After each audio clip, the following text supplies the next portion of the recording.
to the pledge. Come forward. If we don't stand and face the flag.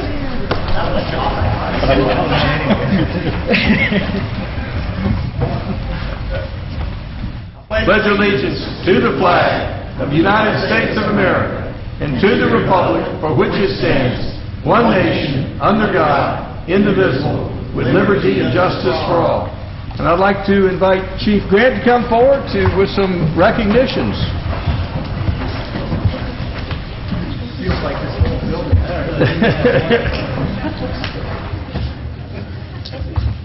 Thank you.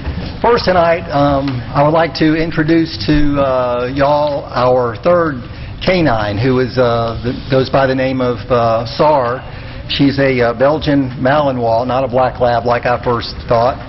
And she's 21 months old. She was born in Holland, and Davis Gardner is her leash tap, I guess you would say, because she's the kind of the star of the show. She's a beautiful dog.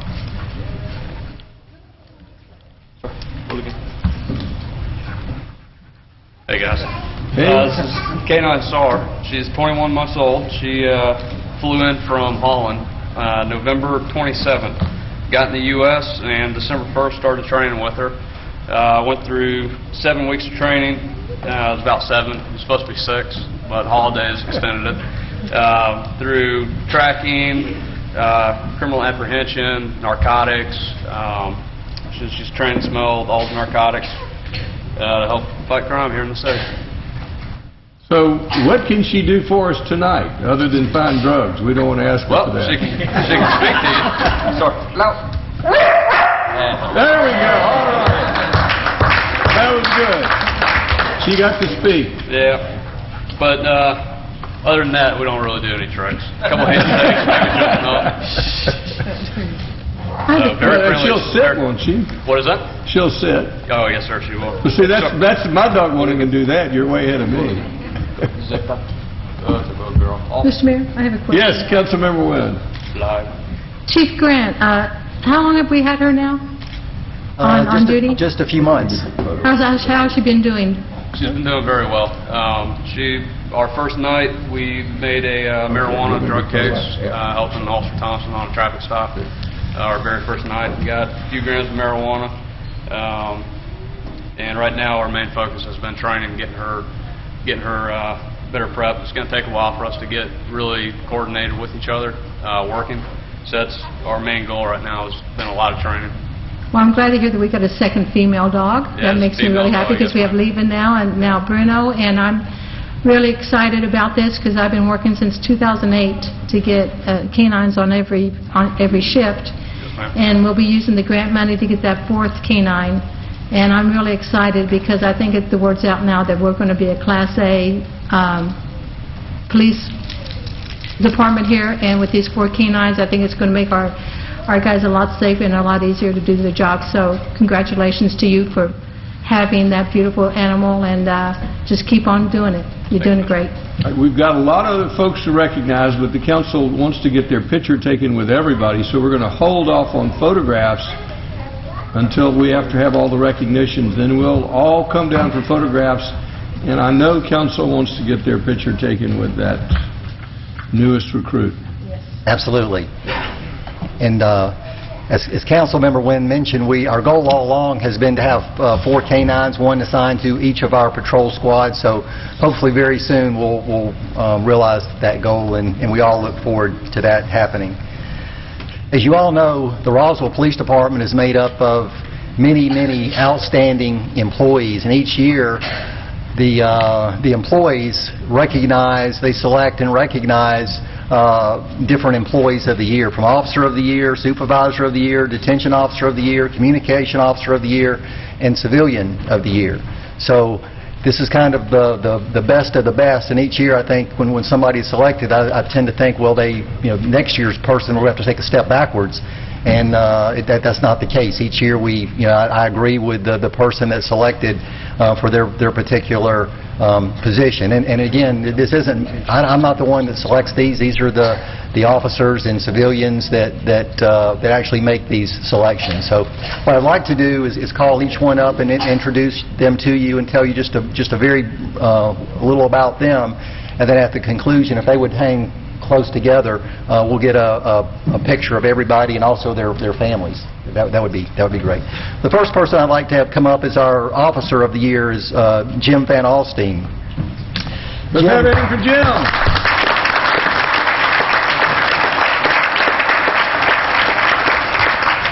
I don't know that we ever kept track of this, but Jim probably holds the record for the least tenured person to receive this award. He was a lieutenant with the Pickens County Sheriff's Office up until a little over a year ago, and he really has done a tremendous job. He is a mentor and a role model to not only the newer officers that we have, but also some of the other older officers. I rode with his squad. I didn't ride with him because I couldn't get in his car. It's kind of a high demand to ride with Officer Van Alstine. I couldn't. They wouldn't let me ride with him. But as I was out there, with the squad watching Officer Van Alstine work, I noticed that other officers were showing up on the scene, not necessarily to back him up, but to learn from him. And I found myself doing the exact same thing. I was watching him and learning from him. So he's very inspirational. He just does a great job with us, and we're so happy to have him join us in the Roswell family.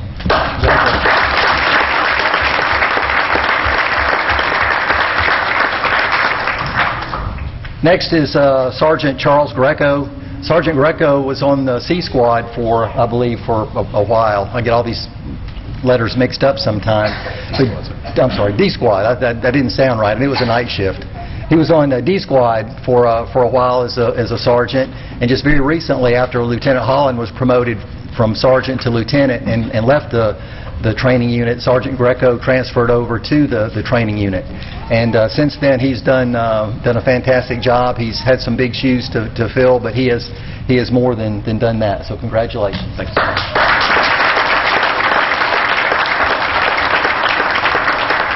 And Sergeant Greco also, he's been with us for 10 years. I failed to mention that. Next is Detention Officer Zachary Shoemaker.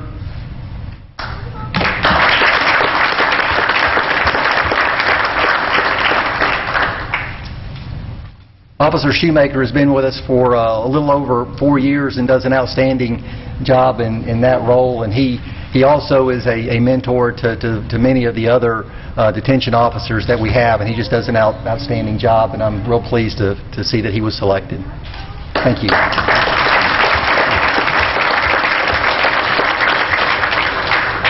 Next is Communication Officer Christy Way. Christy has been...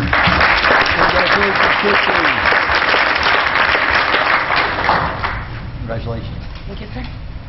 Christy has been with us for right at 2 years and has done an excellent job while she's been with us. Otherwise, she wouldn't have been named Communication Officer of the Year. But she has learned very, very quickly and has learned to be, when all hands are on deck, to jump in there and just do a fantastic job. And I'm proud to have her with us. Thank you.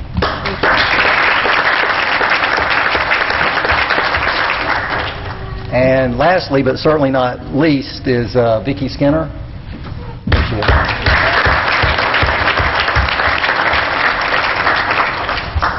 Congratulations. Vicki is my administrative assistant and has been with us for a little over 5 years and does an outstanding job in that role. I guess probably the greatest task she has is to kind of guard my door, and you really got to be good to get through her to get to me, and I appreciate that many times. So congratulations and thank you. Thank you.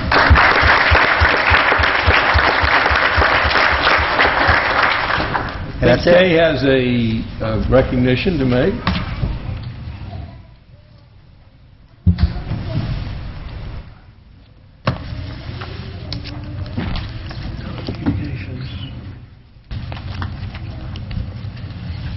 Thank you. It's always nice to have a room full of folks to be able to be recognized, so congratulations to you, and we'll have another photo op in a minute.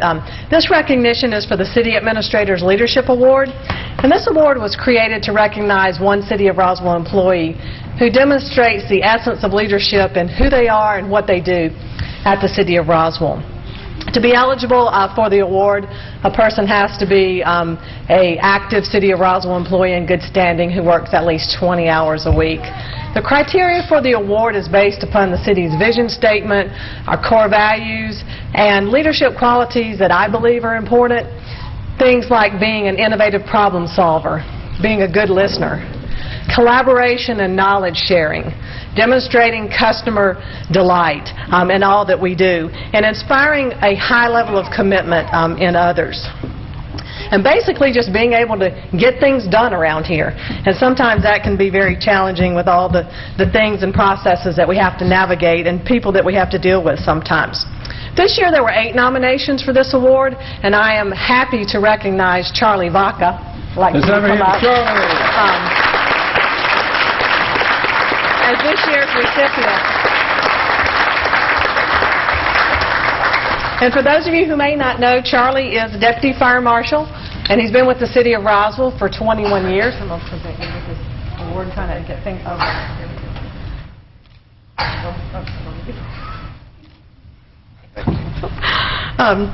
And not only does Charlie promote and support our vision and our core values, but he is a known leader amongst his peers. He displays the highest level of integrity in all that he does, and he does inspire others to be better people and to do better things. He always strives for excellence. He shares his knowledge with others, and through that he encourages them to learn. He leads by an example in his willingness to do whatever it takes to get the job done. And most importantly, he treats people with the utmost courtesy and respect. And I think if you ask people about Charlie, that would be one of the main things that they would tell you about him. I'd also like to recognize his fellow nominees, and if any of them are here tonight, I don't know if all of them are, please stand. A.J. Argentina, Derek Crowder, David Faribaugh, Keith Lee, Jeff Pruitt, Greg Robinson, and Amy Thomas. So congratulations, Charlie.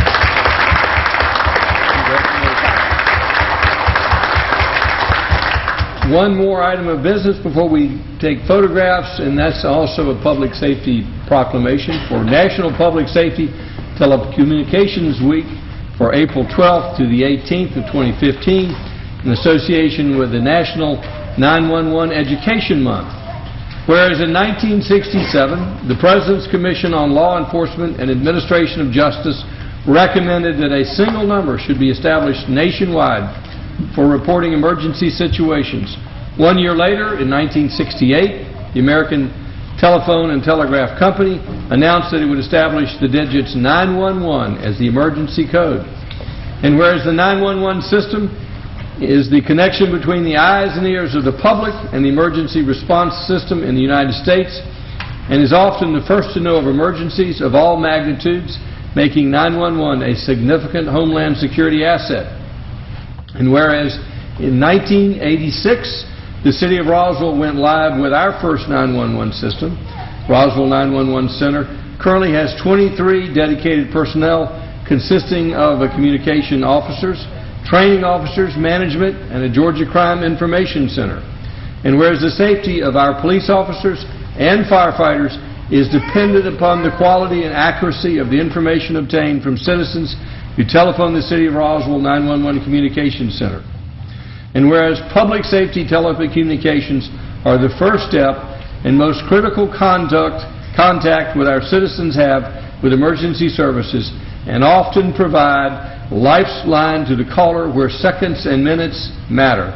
And whereas the City of Roswell's 911 staff is proud to support their mission statement in their everyday lives, our dedicated employees provide excellent service utilizing life-saving instructions through the best practices in the public safety communications industry. Now, therefore, I, Jerry Wood, Mayor of the City of Roswell, hereby proclaim and declare the week of April 12th through the 18th to be National Public Safety Telecommunications Week in Roswell, and ask all of our citizens to acknowledge and honor the men and women whose diligence and professionalism keep our city and citizens safe. Let's have a hand for 911 Center. Thank you. And with that, let's take some photographs.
Privileged to read a proclamation for World Autism Awareness Day and Month for 2015. Whereas autism, the fastest growing developmental disability in the United States, affecting more than 3 million people, is an urgent public health crisis that demands a national response. And whereas autism is the result of a neurological disorder that affects the normal functioning of the human brain, and can affect anyone, regardless of race, ethnicity, gender, or socioeconomic background. And where symptoms and characteristics of autism may present themselves in a variety of combinations and can result in a significant lifelong impairment of an individual's ability to learn, develop healthy interactive behaviors, and understanding verbal as well as nonverbal communications. And whereas the effort to address autism continues, doctors, therapists, and educators can help persons with autism overcome and adjust to its challenges and provide early, accurate diagnosis and the resulting appropriate education, intervention, and therapy that are vital to the future growth and development. And whereas ensuring that persons living with autism have access to the lifelong care and services needed to pursue the full measure of personal happiness and achieve their greatest potential. And whereas the City of Roswell is honored to take part in the annual observance of Autism Awareness Month and World Autism Awareness Day, in the hope that it will lead to a better understanding of the disorder.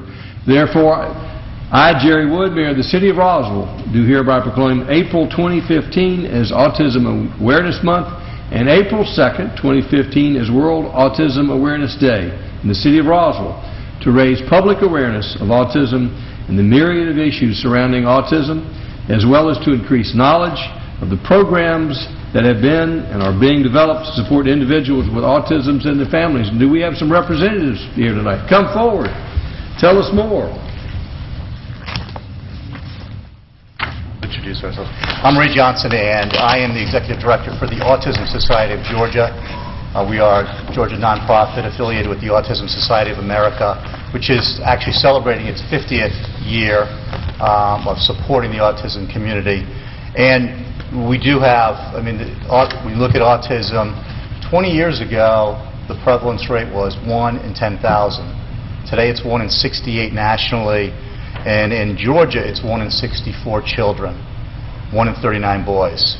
So prevalence has grown significantly over that time, and at the end of the day, our children become adults. So the ability for both of our organizations to serve and really focus on improving the quality of life for individuals with autism and their families is our focus and our mission. And Brittany, I want you. I'm Brittany Pettish, and I'm with Autism Speaks. And he does more of the grassroots, which is kind of incredible, and with the community, and we're doing kind of the research with the science and the toolkits and the things like that for parents. So together, I think we're a really great team and kind of... Well, what have y'all discovered as to the cause for autism in general? And you know, I know it's been a mystery to me, so it's still a mystery. It's still a mystery. It's still a mystery. And we've got two different organizations. So Speaks is really focused on research, cure, and cause. And they're celebrating their 10th year. We were started as a grassroots, so really starting in the community with a focus of holding the hands of the treatment side of the individuals and their families, and just being active in the community. But right now, we don't know, still don't know. There's lots of speculation, and some of it which is really bad in terms of what may cause autism. And right now, what we do know, though, is that if we can create awareness and get early intervention, that the impact on that child and family can be significant. When you say early intervention, and when are you discovering autism now? The average age right now is 4 years and 1 month. If we can get intervention down to 3 years, there are numerous families that we work with where children were nonverbal, literally just non-functioning. At 3 and 4 years old, they were able to get the services that they needed and the therapy that they needed. And at 7 years old, they're fully engaged. They are fully included in their classroom and are functioning like a neurotypical child, with the exception of some of the characteristics that will always be prevalent in an autistic child in terms of visual, sensory issues. But we know we can get those therapies for families at those early ages, then we can improve the quality of life for children and as they become adults. And where are y'all's offices? We're here in Atlanta. So the local office, my office is in Atlanta. There is an office for Autism Speaks, which is in Cobb County, and then their national office is in New York. Well, we appreciate what you do. Let's have a hand for these folks. Sure. Thank you. Thank you, Earl. What the statistics you gave earlier with the increases, like, is that just because of awareness of it, or are the cases that many more now than what they used to be? I think it's a combination. I can't emphatically say, but I think it's a combination of both. And when are you guys moving your offices to Roswell? Actually, I'm a resident. I'm a 20-year resident of Roswell. That's good enough. All right, that's good good enough for us. And I also would love to invite you down to the heart of Roswell Park, because on the 2nd, we're going to light it up with luminaries. And we plan to place 350 or so luminaries in recognition of everyone touched by autism. April 2nd, is that on a Saturday? It's a Thursday night. Thursday night. And Osteria, Matone, and Table and Maine are also doing something special for us. And which park is that going to be at? Heart of Roswell or Triangle Park? Right on Canton Street. Yeah, it's the Heart of Roswell. I lived here 20 years. I didn't know it was a park until I started inquiring about it. Yeah. We appreciate your bringing life to that park. Good.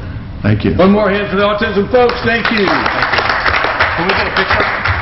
Picture, absolutely. And Absolutely. We actually have goodies too for you. Oh, goodies. Well, all it takes is a photo to get us excited.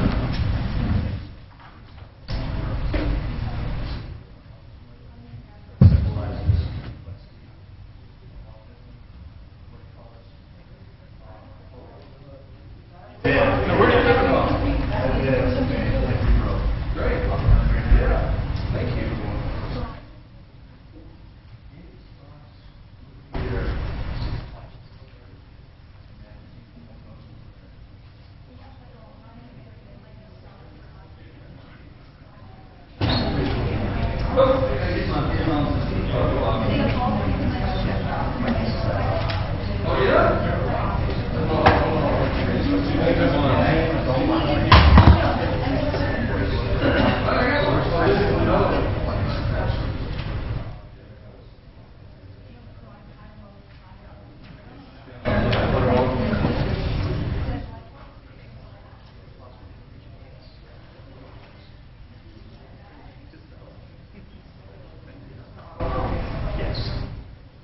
Why not blue? I wore blue tonight, you know, I got the memo. I got the memo too. Orland, you didn't get the memo. Blue suit, blue shirt. This time, blue. This time it was, it's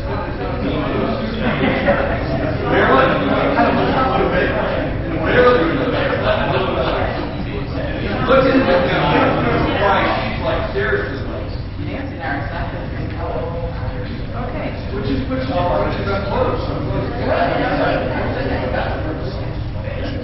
Blue jeans, blue shirt, blue polka dot. Okay, here we go.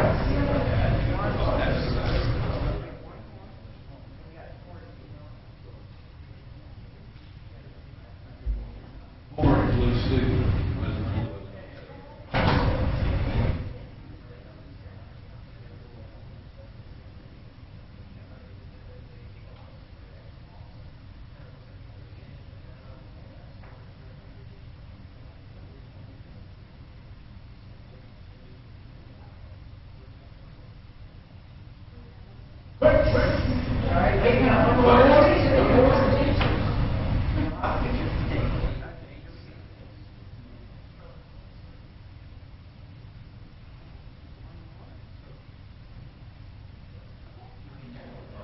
Is that a Supreme Court lawyer on the clock, or we need to get him out of here?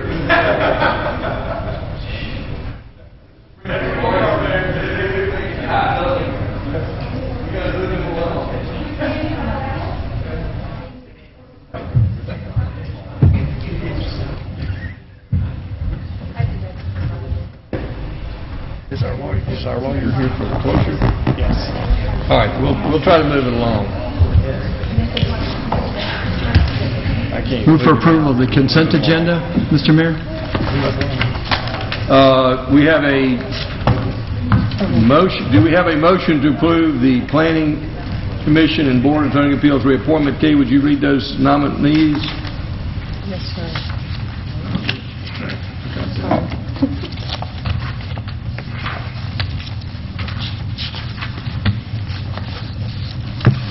Cheryl Greenway, Planning Commission. Do we have a motion to approve that nomination? Motion by Councilmember Nguyen, is there a second? Second. Councilmember Orleans, all in favor, raise their hands. Passes unanimously. Next, Richard O'Donnell, Board of Zoning Appeals. Do we have a motion? So moved. Motion by Councilmember Eichelhardt, is there a second? Second by Councilmember Nguyen, all in favor, raise their hands. Approved unanimously. Steve Handel, Board of Zoning Appeals. Do we have a motion by Councilmember Diamond? We have a second by Councilmember DiPolito. All in favor of the motion, raise their hands.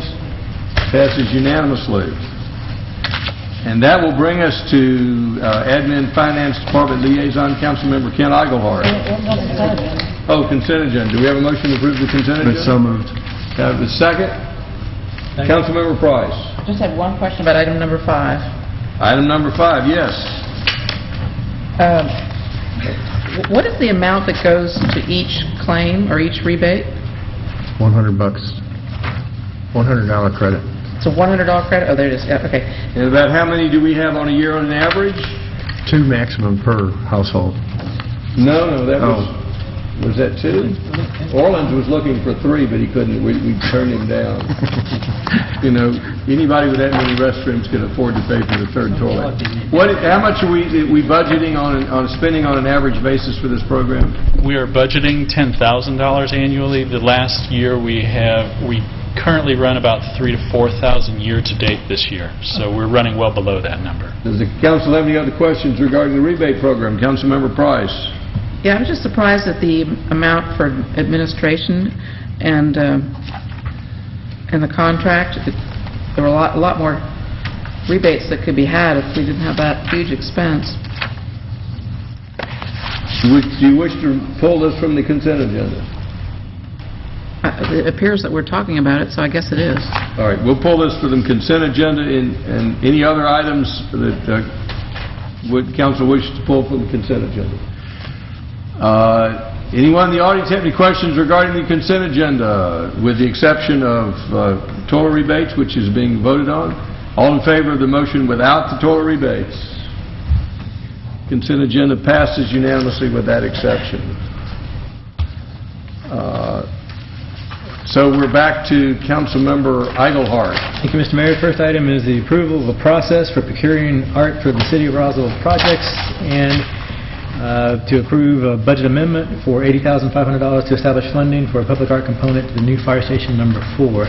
Mr. Lee's going to come up, but just real quickly, I think this is an exciting day for us to actually step forward with this. It's a chance for us to put our money where our mouth is and make both a signature building out of our fire station and also set an example for what we hope others will do for public art around our city. Well said, Councilmember Eichelhardt.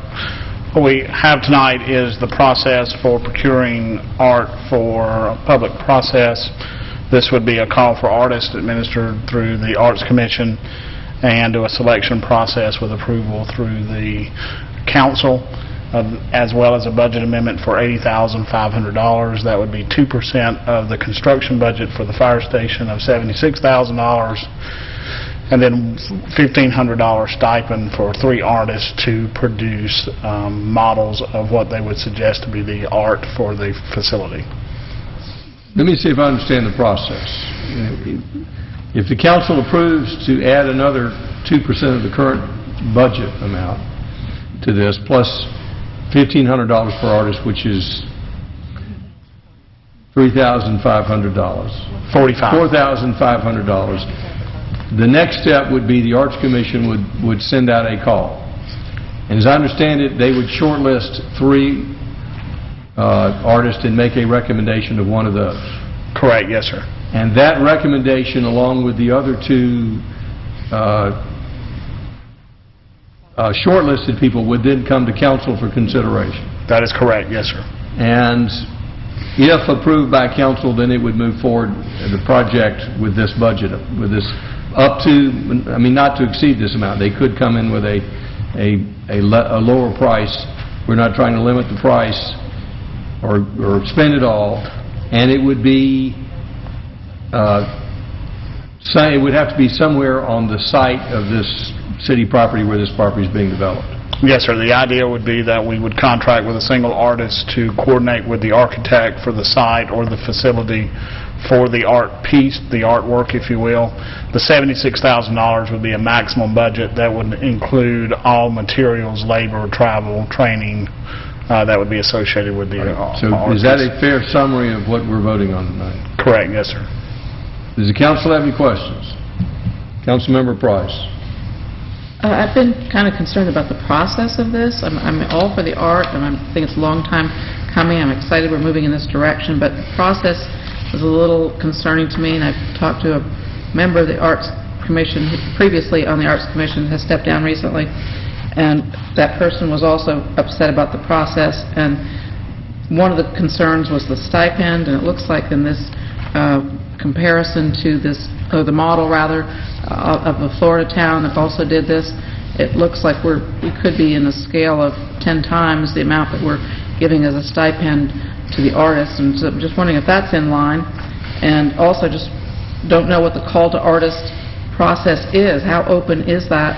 How many people would be available or know to respond to that call in order to submit a proposal? So I'm a little concerned that we don't know what that procedure is and how broad it would be, and again, a stipend to the artists before they've actually been commissioned to do the work is also, I think, rather significant. So those are my 2 main concerns. Let's see if we can break this down. There was a concern about, what would your recommendation be as to the stipend for the 3 artists who were selected to develop their concept? What would your recommendation be?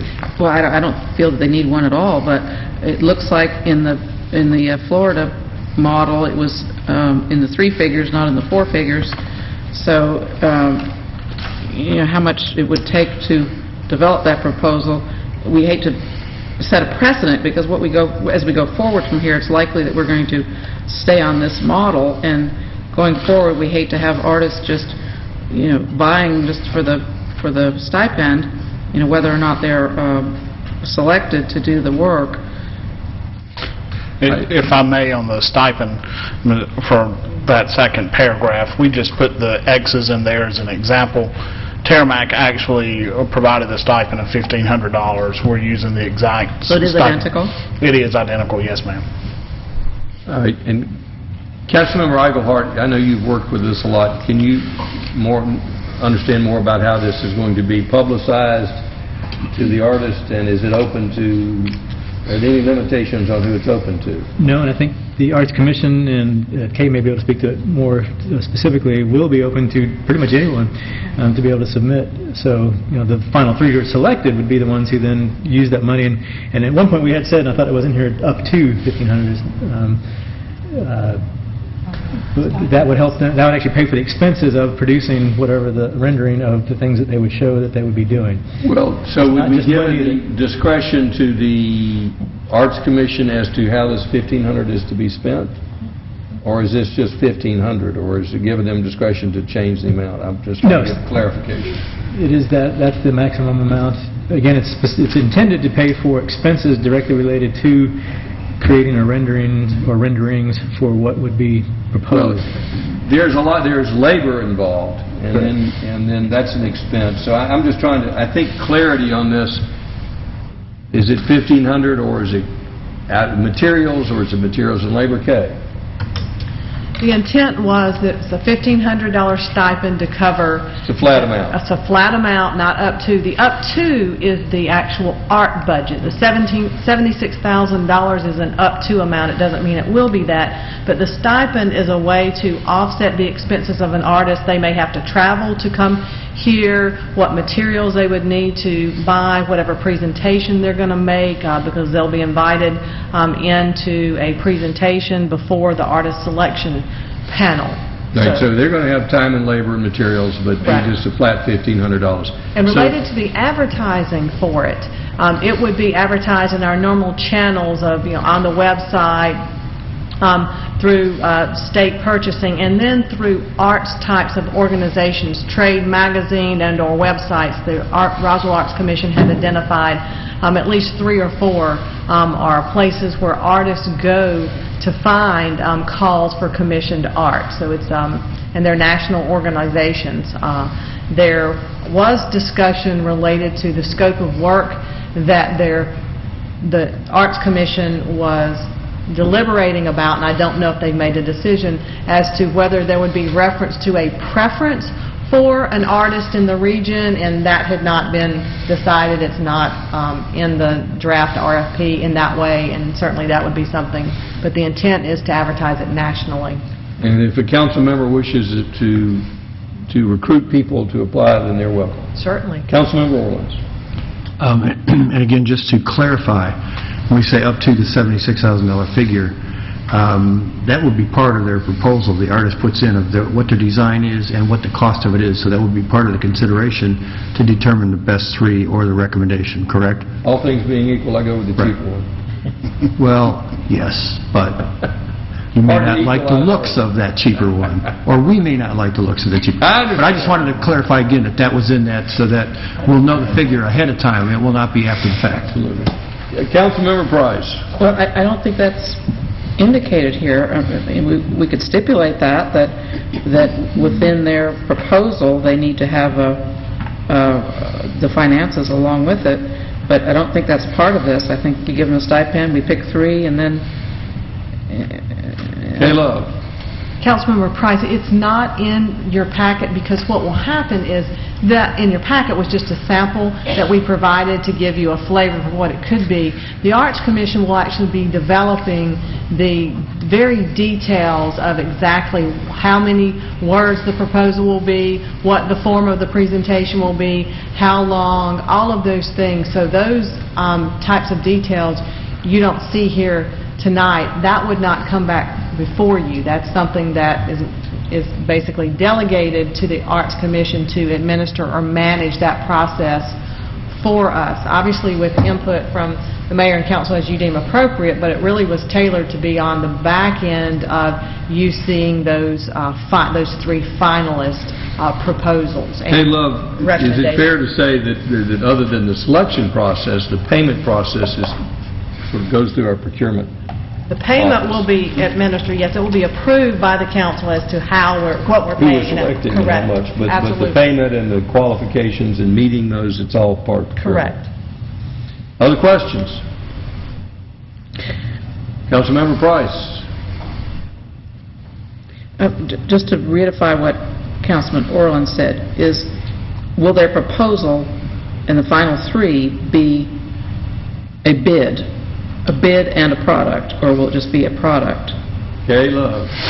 And Councilman Price, I wouldn't say it would be a bid in the way that from our procurement process, it's a bid. Our procurement ordinance accepts out art as being required to go through a competitive process. So it would be a proposal with a cost in it. I don't know that the criteria will be weighted, like a bid typically is the lowest cost. This is not structured that way. It will be based on all the criteria of the experience of the artist, how it speaks to the intent and scope that's in there about what's the focus going to be to honor fire services or all the elements that will be in the RFP as prepared by the Arts Commission. And that criteria will be determined by them. So I wouldn't use the word bid, but there will be a cost element. They'll have to tell how much they anticipate, because it could be multiple pieces. There could be a piece as a part of the building. It could be in the architecture itself. There could also be perhaps a signature piece there on the corner. I mean, it's wide open. You told us at the committee you didn't want to put specific boundaries on that, so it will be a broad array of ways that an artist could determine how to best represent art at that site. But may we place on this a condition that when the final three come to council, that there be a very clear outline as to the cost? Most definitely. Okay, and the other thing is, does the Arts Commission have a budget for their advertising? They do not. The city will be picking that up on their behalf, if I understood the direction correctly, that we would be providing some administrative support to them, because they're volunteers, they're a volunteer board, so just like we do with other boards and commissions that we have here at the city, we staff provide administrative support. So that advertising, some of it will be electronic and there's not a cost. Others will have to see what that cost is. If it falls in line with the normal procurement, then it would come out of that budget. I would anticipate it would be within those lower levels that are discretionary with staff, and it would not probably, I can't imagine it reaching the point it needs to come back for a council vote. Other questions? If there are no additional questions, I move for approval. Motion for approval by Councilmember Eichelhardt. Is there a second? Second. Second by Councilmember Orlins. Does anyone in the audience have any questions or comments? Any further discussion by council? All in favor of the motion, raise their hands. That is unanimous. Thank you. Thank you. And we didn't even have to come up with reasons for it.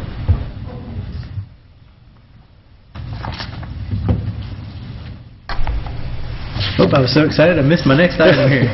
So we got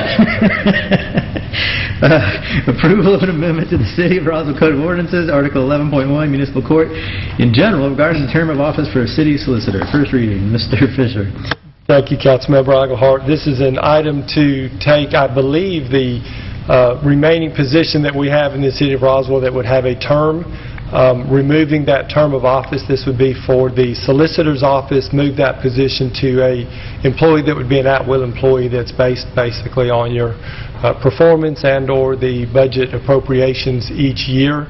It is in our Code of Ordinance that it's a 2-year term, so we're removing that and moving this position to a at-will employee, if that would be what you all would like to do. And it is a first reading, so David would have to read through that. Mr. Davidson, if you'd read the ordinance. Thank you. This is an ordinance to amend Chapter 11, Municipal Court, Article 11.1 in general, Section 11.1.2, Solicitor Qualifications and Compensation of the Code of Ordinances of the City of Roswell. Now therefore, the Mayor and Council of the City of Roswell, pursuant to their authority, do hereby adopt the following amendment to Chapter 11 of the City of Roswell Code of Ordinances. Chapter 11, Municipal Court, Article 11.1 in general, Section 11.1.2, Solicitor Qualifications and Compensation of the Code of Ordinances of the City of Roswell, Georgia, is hereby amended by deleting such subsection in its entirety and substituting therefore a new subsection 11.1.2 to read as follows, text of which is incorporated herein by reference, and if approved, this will be the first reading. Do we have a motion for approval? So moved. A motion for Councilmember Eichelhardt for approval of the amendment to the Solicitor's Office. Is there a second? Second by Councilmember Orleans. Does the council have any questions? Councilmember Price. Would this be unusual compared to other cities, or would this be more in line with other cities in that previously mayor and council made this selection? I don't know. Does this have to do with the selection of the term? Just the term. Just the strictly term. So it's not the selection that's changing, it's the term of office. The selection remains as it was. Two-year term to an at-will term. And so do you have a question regarding that? Okay, well, I saw that that entire section was struck out. The new section is under it in the blue, and the top part that says how it is selected is still the same. So the selection's the same, it's simply the term. Removal of a term and going to an at-will. Correct. Great, thanks. Any other questions? Do we have a motion? We have a motion and a second. Any comments from the floor? All in favor of the motion, raise their hands. Passes unanimously. Kent, do you want to announce your previous vote to the late-coming members of the Arts Commission? Oh, they snuck in back behind it. We did approve unanimously to put funding in for the public arts process and actually the art itself in our new fire station. We're glad you guys all made it just in time. All right, next, Now, our final item is approval to transfer of funding from the data center relocation project to the fiber equipment project in the amount of $75,000 and a budget amendment also in the amount of $75,000. Thank you, Councilmember Eichelhardt. We've had administration department in our IT division has a project that is currently funded in this year's budget to relocate the data center that's here in City Hall. It's located on the main floor just off of the rotunda. The idea was to move it downstairs to have it on an interior part of the building that would be in a lower floor, which is a very good project in and of itself. However, we also have budgeted for this year $116,000 to replace some of our fiber switches on our fiber ring. That project is actually going to be about $188,000, and we have had about 6 outages on our fiber ring in the last 12 months. That has become the utmost importance to us. The data center was going to be relocated for a couple of reasons, not only going down on the lower floor, but for some space needs. Based on the needs of City Hall, I think ultimately we're going to have to go back and look at the entire City Hall for our space needs. At this time, that project is not something that we're currently needing to do or looking to do right now. The fiber ring needs to have these switches replaced as quickly as possible. So I'm not asking for any new funding, but we are asking to abandon the data center relocation and move that money over to cover the cost for all of the switches on the fiber ring, to have a bidirectional fiber ring with the new switches. This transfer of currently budgeted funds into the fiber ring project would account for the entire amount that we need. Do we have a motion? Move for approval. Motion by Councilman Eichelhardt for approval. Is there a second? Second by Councilmember DePolito. Did anyone in the audience have any questions or comments? Any further discussion by council? All in favor of the motion, raise their hands. Passes unanimously. Thank you. This time we'll call upon liaison to the Environmental Public Works Department, Councilmember Rich DePolito. Thank you, Mr. Mayor. First item on our agenda is approval of a policy regarding transferring responsibility for a private water system to the City of Roswell Public Water System. Mr. Skalski. Good evening. This is a policy that would enable the potential transfer of privately developed water systems to the city under certain circumstances. We've had at least one of the multifamily private communities request such a transfer, and we've worked together with legal staff to develop a policy to work through that should it be in their interest and the city's interest to make that sort of an acquisition. We have about 34 potential communities that this could apply to if they were so interested. And again, it's purely optional. We've addressed, I think, our concerns from an asset acquisition standpoint to protect the city, and a process that would come back through mayor and council via the committee and approval structure with a legal agreement drafted by the department. So I understand that before the city accepted a private water system, we would first have to survey it to make sure it met our current standards? Absolutely. And then there would be an indemnification clause from the party transferring it to, if later we found some latent defects, that it would cover the city's cost to upgrade. Those are some of the key provisions that were added during our discussions to protect the city's interests on the front end going in terms of things being assessed to make sure they meet our standards, and also protect the city with a warranty for 2 years against latent defects. I understand this is being driven by regulatory change at the state level, which previously allowed these, but now it's making it difficult for these private water systems. That is correct. Does the council have any questions? Councilmember Wynn.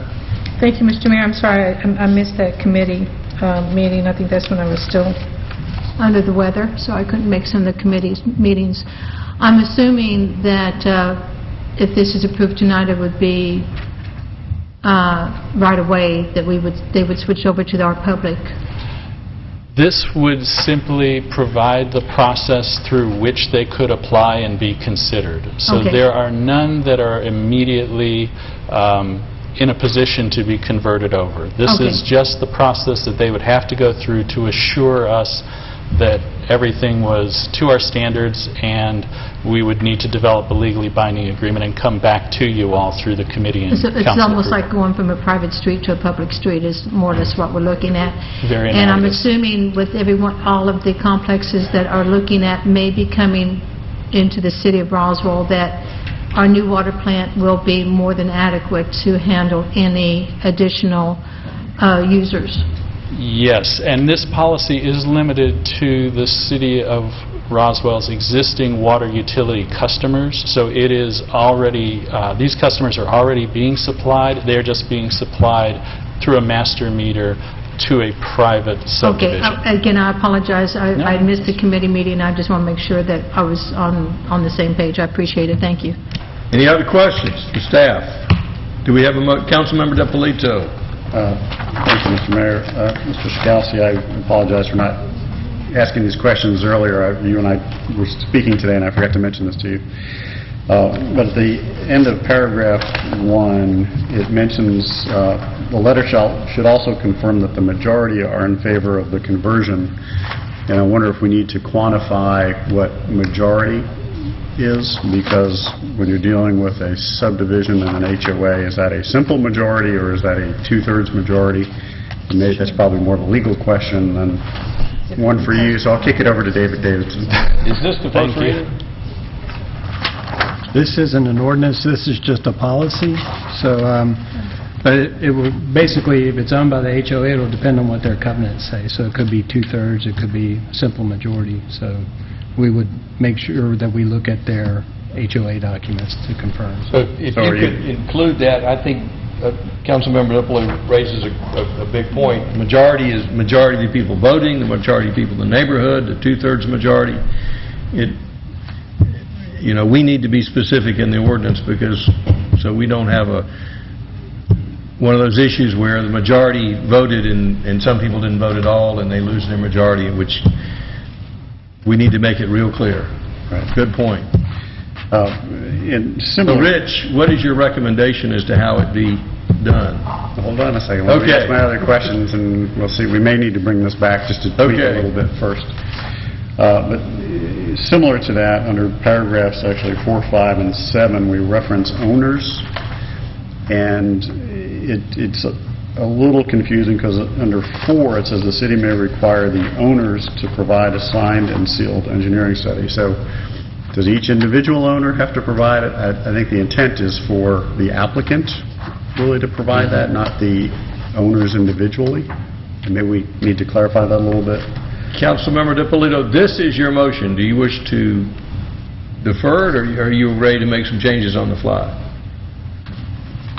I think I am going to want to defer it, but I just wanted to just get all the questions out there, see if anybody else had questions. But similar, the reference to owners under paragraph 5, I think we need to clarify, is that an individual owner, is it the applicant? And then under paragraph 7, there's 2 references to owners.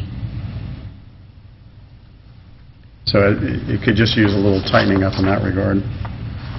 Otherwise, I'm good with the ordinance, and I like the idea that we're doing this. I think it's necessary. It's on the ordinances. The ordinance policy, excuse me. Any other suggestions, questions, or comments from council regarding this ordinance? Councilmember Price.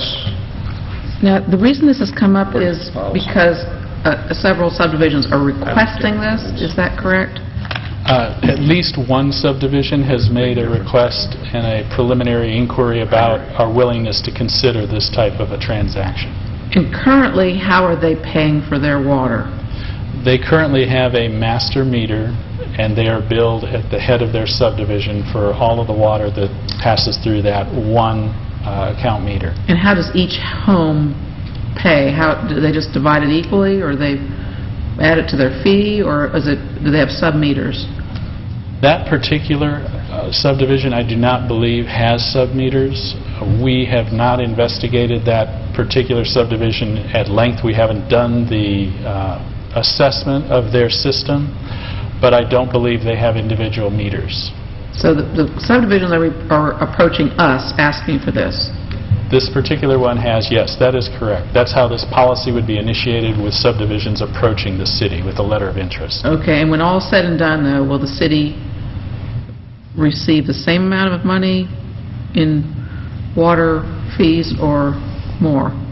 I believe the answer to that question is it depends, and it may depend on how that subdivision is metered and billed in the future versus the situation now. It's possible that some may have individual meters. It's possible that we might see that it's worthwhile to install individual meters for all those customers, and the net could be a positive to the city in terms of revenue, and depending on the level of investment that they've made or that the city has to make in the future, it could potentially cost the city money in some circumstances, but I think that would be unusual.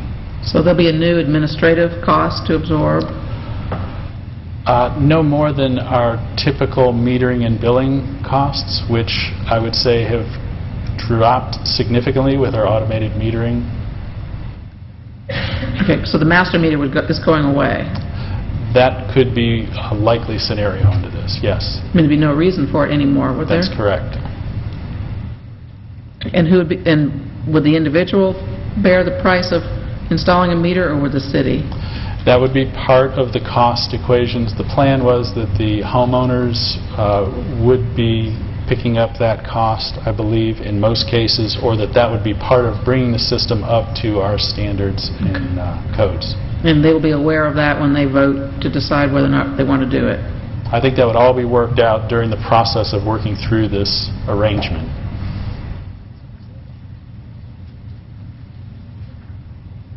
Okay, and do we know, is the subdivision in question, does it have a homeowners association, or is it just a subdivision? They do have a homeowners association. I guess they have to, because that's how they're paying yes. it. Yeah. Okay, thank you. Any other questions or comments? Councilmember DiPolito. Mr. Skowski, I think it would also be helpful to point out the change in the state law that is actually part of the reason behind this policy. In essence, the state is enforcing more stringently their requirements for what constitutes a private water system, and that is driving many of these communities to, one, be viewed as private water systems, and that is not a situation that they have been in before. And it is also putting some pressure on water utilities like the city and other water providers because we have some exposure in selling to what could be considered a private water system. So there's some pressure to reduce the number of master meters in the distribution systems in general, and that's really part of the regulatory motivator for both us and private subdivisions to look at this kind of a transfer. Any other questions or comments? Councilmember DiPolito, what's your pleasure? I would move to defer this item for 2 weeks, just to clean up the language in paragraph 1 regarding the majority, and the language under 4, 5, and 7 regarding the owners. Motion to defer by Councilmember DiPolito. Is there a second? I need to amend my motion for 3 weeks, because apparently the council meeting's in 3 weeks now. We have a motion to defer for 3 weeks by Councilmember DiPolito. Is there a second? Second by Councilmember Wynn. All in favor? Passes unanimously.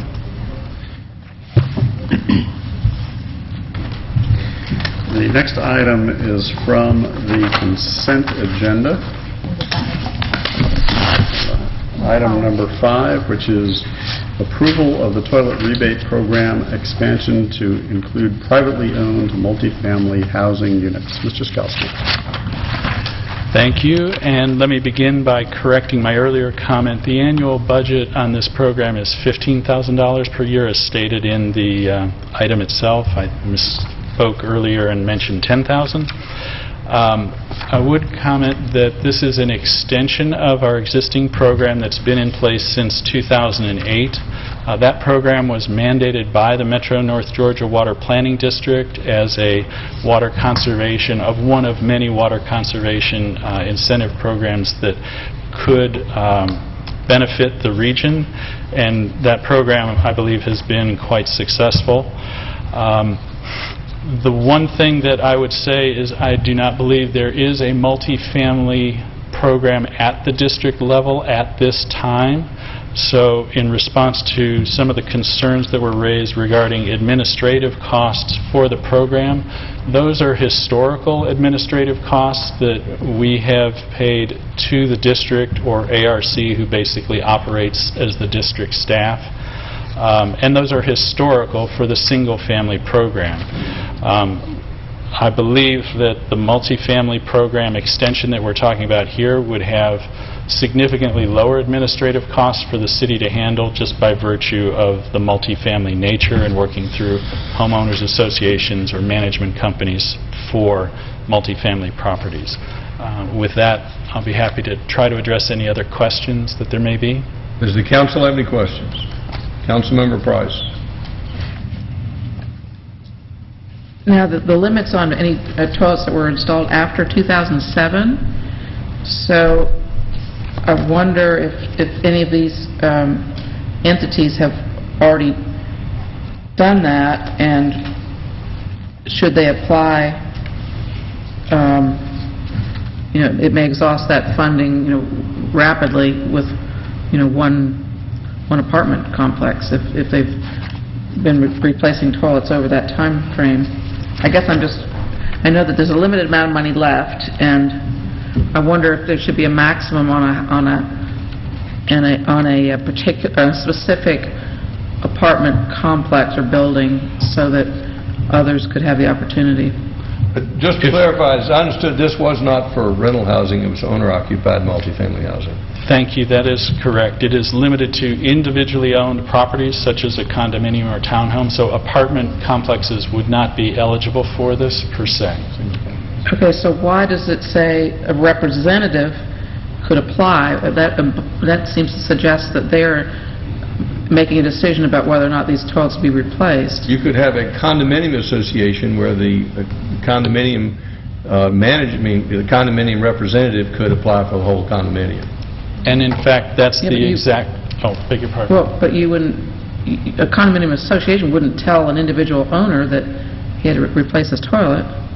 No, but they would make the program available to their members internally and advise them if they were interested that they could apply to the city for this rebate program. So they are essentially a communication vehicle for residents in their homeowners association. Okay, so are we going to have individuals applying and then an entity also? Double dipping, or? No, this has to be verified for the individual residences, so the service that the HOA would be providing or management company would simply be to raise public awareness that it is available for individual condo or townhome owners to make the application, and perhaps provide some educational information about the application process. So I can see that happening. But, I mean, I just think it's not a good idea to have a representative that doesn't own the unit making an application. I think it should be up to the individual who owns it only. I mean, they can make the recommendation. I'm not sure why they would, but, you know, I mean, that would be nice if they did, but, you know, they're probably not paying the water. So, anyway, I don't know why the HOA needs to be able to apply, or they can apply, but I don't see that they should be receiving monies. Other questions? Yes, one more.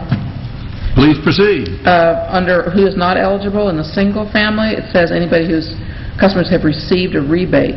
Should that not be customers who have received the maximum rebate? Because if you've only replaced one commode, you could still be replacing another, or is this meant to disqualify anybody who's only had one toilet replaced? I really wouldn't wouldn't comment on the prior policy language. It's been in place since 2008, and I don't believe we've made any changes to it here. Councilman Orland's can address, he's had personal experience with it. You get a maximum of 2. None over 2. Only 2. Not 3, just 2. Okay. Per household, submitting all receipts and proof that you've gotten to the new toilet that meets a certain criteria. So this sheet we're looking at is just a summary. This is not the actual policy, because it's not clear where you say if you already received a rebate, you're ineligible, but as Councilman Orland just said, you have up to 2. My understanding is that this is the actual city policy that exists above the multifamily residential toilet rebate program section. There are further details about the application process available on the North Georgia Water site. And again, since they administer the program, there is more guidance information available through the district.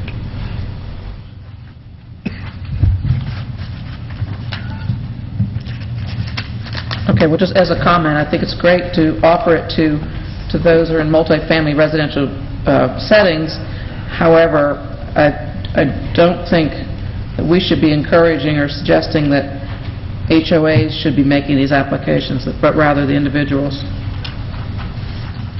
Understood. I think the language may be there simply because we had been approached by a representative from an HOA on behalf of their individual owners. So perhaps that's why we set it up with that language in the first place. But I understand the concern. Yes. Any other questions? Councilmember Wynn. Mr. Mayor, I think since our HOA is actually, we do have a representative that represents our HOA. Usually, I think maybe we can put on the application to make sure that the board has brought it to the residents of that HOA and that they're aware of it. And it's just not something that they pull out of thin air and decide to, ask the city. So maybe there's, I don't know the legalese type of wording for that, but that way it's not just the board making that decision and not going to the community and let them know that that's possible to be able to do a rebate on however many flushes or toilets or per gallons or whatever it is. Councilmember Napolito. Thank you. I think the issue is somewhat solves itself because you need to purchase an approved toilet first. So you don't even qualify unless you've made the purchase. So unless somebody has purchased one, it's really not an issue. So if there's a large group within a condominium or townhouse complex that purchases these, I think it's perfectly valid for one person to bring in 20 applications. I think it's probably easier for us. So I like the language, and nobody's being coerced into this because you have to buy it first before you can even apply.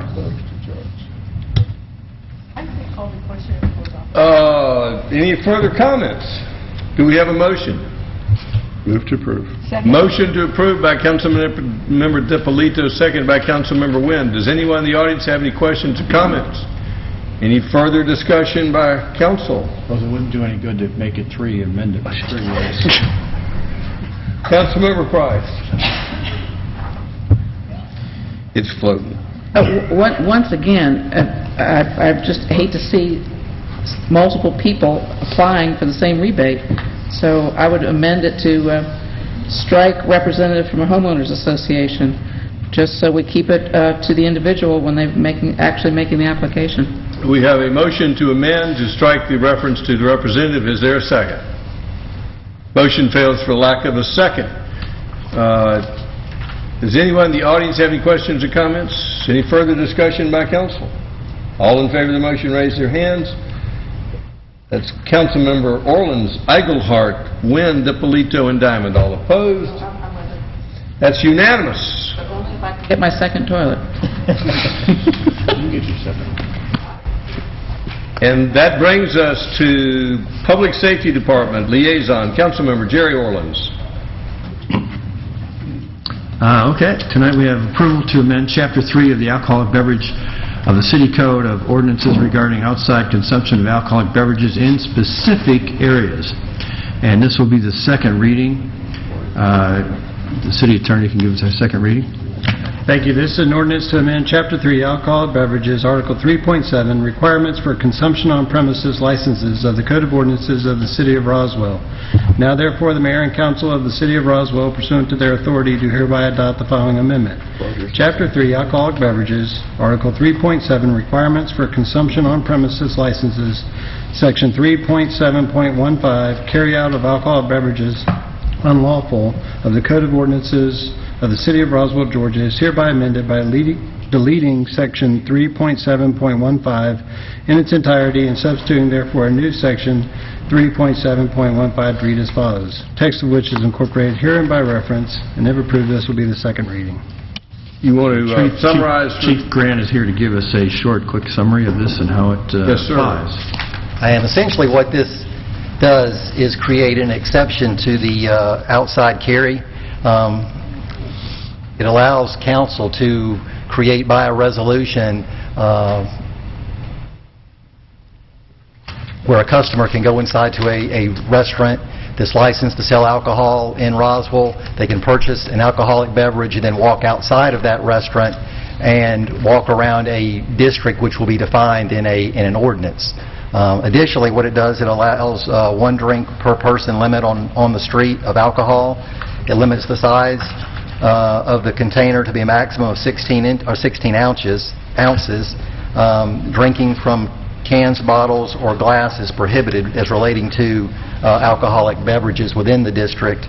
The consumption will be limited to certain areas within the district, and consumption is limited to certain hours, which are specified as 10 a.m. to 11 p.m. And the district would be defined by a separate resolution? Correct. Does the council have any questions? Councilmember DiPolito. Thank you. Chief, is the removal of the alcoholic beverage, is that considered from a gated area within the premises? So in other words, if somebody has an outdoor cafe, then this would apply once they leave that gated or roped off area? Or does it apply from when they leave the building? I would interpret to include that within that area, yes. So if you're within that outdoor cafe, you're considered part of the premises, but once you leave that outdoor cafe, then you're stepping out from that premises. So in other words, you could walk outside a restaurant with a few drinks in your hand for somebody, but then you can only have one once you leave that outdoor cafe area? Would that be, I think when we include a patio or like on Canton Street where it's a roped-off area, that's considered part of the premise because they can bring a drink into that area now. Right. So this would apply if they're leaving that entire area, the premises, or if they have no outside cafe, they would be leaving the building. Yeah, I think that, in trying to answer your question, I think that's yeah, I think that would be my understanding of it. I just wanted to clarify that. Whether you purchase it at the bar or you purchase it at a table within the sidewalk area, then you could, either way, you would be able to leave. But you'd only be able to leave with one drink. We changed that from the previous reading. So if somebody is licensed to have outdoor seating, then it doesn't matter if you have 2 drinks in your hand, but once you leave that area into the public realm, then you can only have 1. That is correct. Okay, thank you. Does the council have any questions? Councilmember Wynn. Thank you, Mr. Mayor, and again, I apologize because I think I missed this committee meeting because of my illness, so I apologize if these questions have been asked before. Number one, I don't like the districts. I think if we're going to do it, it should be citywide, but that's for another time and place, but I don't like the idea of having districts. But my question is, if this does pass, and it is district, and I see the district here is more of the Canton Street area for Live After 5. So what happens if I have a drink in my hand from Salt or Opulence or whoever I bought it, and I cross Highway 9 with that drink in my hand? I am now out of that district. So what happens then? There is no law that would prohibit you from carrying alcohol on the street like an open container, so you wouldn't be in violation of any law to do that. But I'm in violation of the law because I'm no longer in that district that allows alcohol to be carried out of a restaurant. So if I buy a drink, let's say at Salt, which is within that district, which is in that district, and I'm parked over here at City Hall, and I'm just going to be walking to my car, and I have maybe a couple of swallows left in my wine or whatever I'm drinking.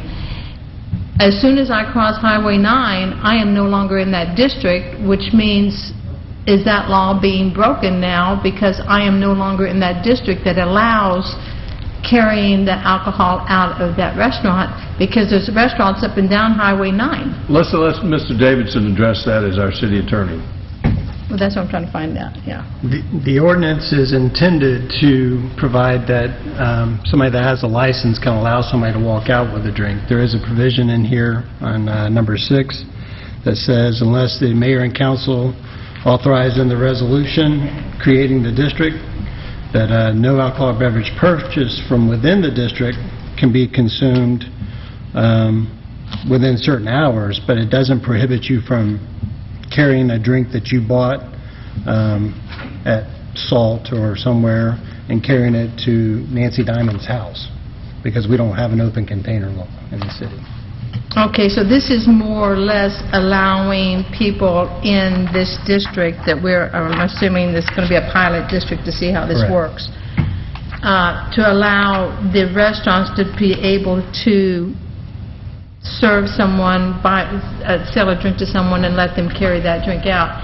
And according to what I heard Councilmember DePolito, I can carry 4 drinks at a time, sorry, but, I can do that. So if I carry 4 drinks out, as long as I'm still within that district? No. But it has to be within that service, that premises, so if I'm giving a drink to Nancy and Rich and you, it would have to be within that. We would have to come get those drinks from you. Yeah, just try and see what happens to you. But anyway, okay, so I'm still don't like the idea of districts. I think if we're doing something, it should be citywide, but that's an argument for another day. Thank you. Just to respond, the potential for districts is open citywide, but we would have to pass that sort of district by district. So we're not trying to limit this to one part of town as much as to assemblages where there are people going from staying with an area but sort of festival areas. So I would hope to see this festivals and similar events across Roswell within defined areas. Well, and I agree with you on that, Mayor, but I also think that, let's take Aqua Blue on the east side of 400. That means if I have a glass of wine and I walk out the door with Nancy Diamond to her car, Aqua Blue can now be fined because I walked out with, a little glass of wine, just walking her to the car, because they're not in a district. And I'm just one that if it's going to be for something like this, that it should be applied to all restaurants. Again, I'm not going to argue that point tonight or make a motion to amend it, because I wasn't here most of the time for the discussions, and so I'm just going to let it go right now. But I think after this pilot program is run for a little while, I think we should look at it maybe as a citywide ordinance rather than a district. Any other council members have any questions or comments before we entertain a motion? Councilmember Price? Just that the Do we read those? most recent change, I think it was the most recent change, or well, it was prior to the first reading, that number 5 saying that alcoholic beverages consumed pursuant to this provision must be purchased from a licensed premise within the district. That's stricken entirely. So that means that alcohol can be, what are the other legitimate ways that alcohol can be consumed in the district? I think where that came from was the limitation in that, going back to the original start of this ordinance, meant that you could not walk in with a Keurig from your own home or your own friend's home the way you can now. And so we took that out because we weren't trying to limit what people can do now. It was just trying to expand the concept of coming out of the restaurant. So that's where that original part was in there and was pulled out. I believe there's some residents actually within the district. They would prohibit them from walking out of their home into the street, which would make it more restrictive than what other parts of Roswell have. Because other parts of Roswell, you can walk out of your home with a drink and walk up and down the street, and if you prohibited that person from doing that, it would make it more restrictive than other parts. I don't think that was the intent of the ordinance. Yeah, if we left that in, you would not be able to do that coming from your home in the district, in any district that we approved. Just for a clarification, and we researched this, in no event can you take an open container into a vehicle. Correct. That's not changing. You can't get into a vehicle with a bottle of wine or a cup of beer, and that hasn't changed. Or a trolley. Or a trolley. Or a golf cart. Councilmember Price. So is there any prohibition against anyone, what sort of license would be required for someone to just sit up in the street corner and sell alcohol or give alcohol away? This requires you to have a consumption on the premises license, and you have to have an establishment in order to have one of those in the city. So you cannot sell unless you have a premise selling? Consumption on the premises license, yes, ma'am. That law is not being changed in any way. Correct. That's not affected by this. Other questions? Do we have a motion? Move for approval of the Motion second for reading. approval by Councilmember Orleans. Is there a second? Second by Councilmember DiPolito. Does anyone in the audience have any questions or comments?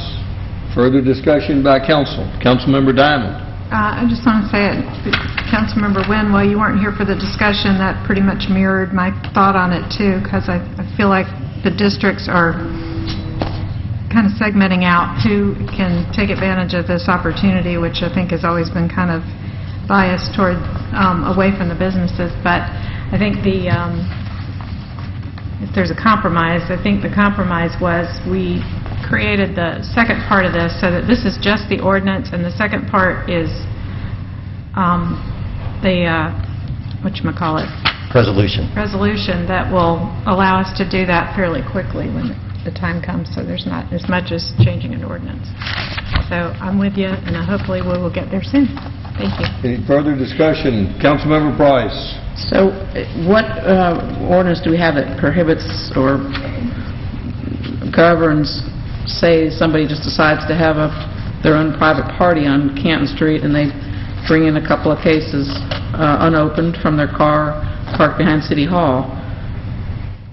I'm not aware of any ordinance that would prohibit that. Well, you can't have alcohol on city property, but other than that, you'd be okay. But if somebody if the mayor wanted to have some people over to his law office and give out beer and people were walking around Canton Street, there wouldn't be any prohibition against that. So what about somebody who just decided to pass it out, bought a couple of cases of beer and stood on the corner at Canton He'd be Street? very popular.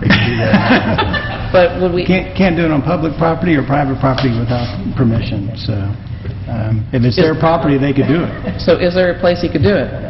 On their own property, yeah. On their own property? Sure. Or somebody gets some permission. Other comments, questions?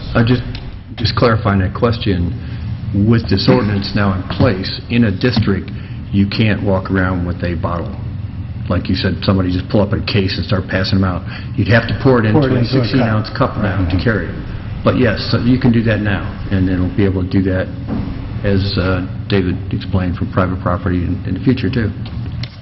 So how do we intend to enforce, do we now enforce people walking around with, say, cans or bottles? Alcohol sniffing dog, that's how we're going to... Yeah, I mean, essentially, we don't enforce... Right now, the best example I can give you as far as enforcement is the way that we did a Live After 5 last year was not legal. And If we see Becky Wynn walking out with a six-pack and a carrying case, we're going to bust her.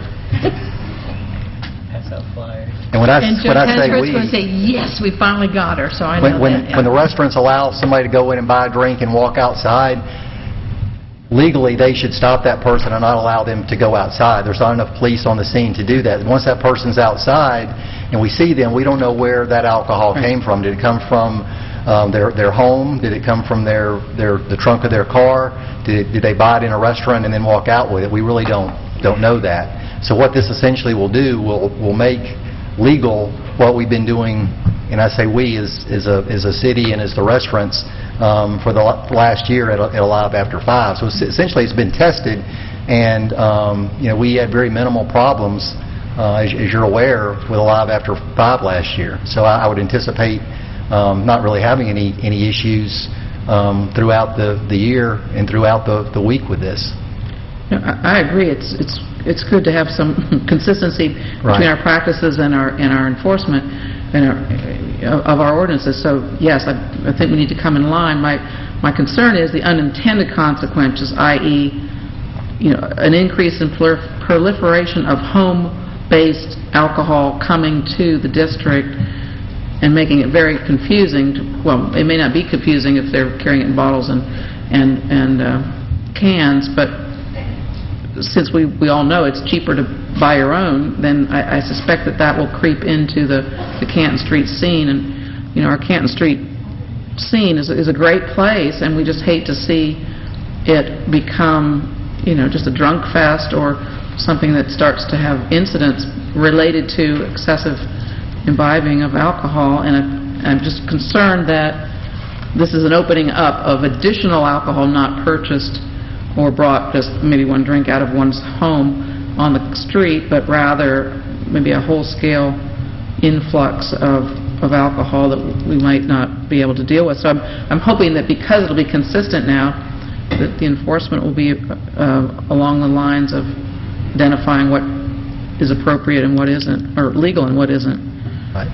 Well, there's an exception to every rule, but the rule that I see with the Canton Street district is that the type people that are drawn there aren't the type that are going to bring a case of beer and drink it out of the back of their car or walk around and pass it out. I just don't believe that's going to be the case. It's something that we at the police department will just have to monitor and report back to the mayor and council, and if it becomes an issue,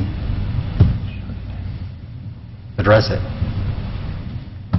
Any other questions? All in favor of the motion, raise your hands. Go, Councilmember DiPolito. We're not changing anything about people buying their own and bringing it. There's No, no no, change to no our ordinance change. at all. So that won't be any different than it is now. Okay, just checking. Councilmember DiPolito, did you have a question? Any further discussion before we take a vote? All in favor of the motion, raise their hands. Passes unanimously. All right, next item will be a lot easier, I'm sure. It's our experimental Cary district. So this is approval of a resolution to establish a Cary district to be known as D. Canton Street District. Chief Grant. I would you wanna refer give you a quick to the- synopsis of it. Yeah, I would refer you to the map of Exhibit A, which in blue highlights the Can you area. put that up on the screen? I can.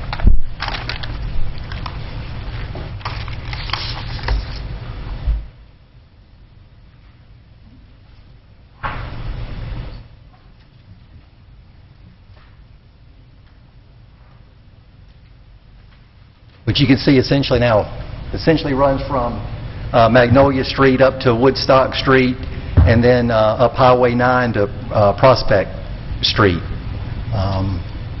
which incorporates a number of different restaurants that we've added over the course of several different meetings. Does council have any questions regarding the map or the proposal? Do we have a motion?